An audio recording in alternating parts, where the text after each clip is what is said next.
I had the very great pleasure of working with Martin Weigel, who is now the head of, or has been for a very long time, the head of planning at Wadden & Kennedy in Amsterdam. And he always used to say that any strategy or brief or insight should be pregnant with creative possibilities. And I think there was always this sense from him that if you're not creatively and inherently creative as a strategist, then actually don't bother.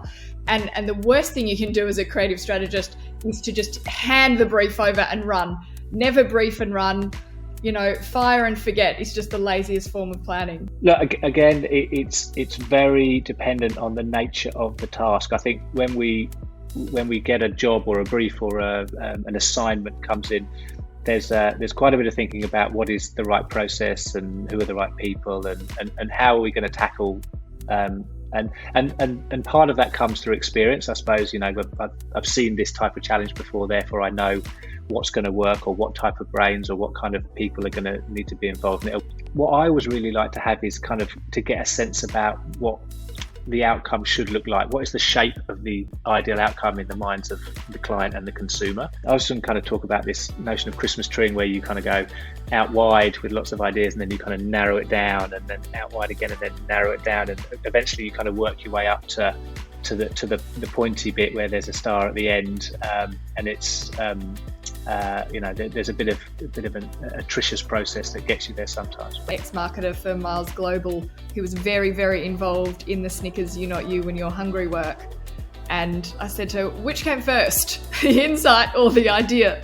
And she said, well, the insight wasn't "You're not you when you're hungry." That was very much the idea and the line, but we just had a really powerful strategic springboard around youth and the mindset of youth and what it means to them when they are in that moment of actual need in terms of Maslow and needing to eat and what that unlocks. So just an interesting conversation with her around how you land at which comes first. But I think it's often more fluid than having a process around how you get to great ideas. And what's exciting now, I think, is that the shape of them is so undefined because media is so fragmented.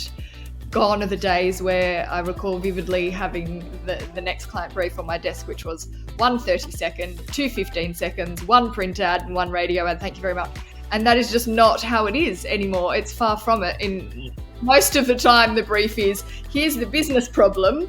Here are the metrics that I need you to achieve that deems success. Off you go. And that's very scary, but very exciting all in one, because you have no idea whether you're making a film, whether you're making a podcast, whether you're, having an article written by a journalist as part of an earned response. Who knows? But I guess that's the power of being in a creative industry. We do have the power to influence and change behaviour and ultimately get people interacting with brands as a result. So it's an exciting thing to be doing.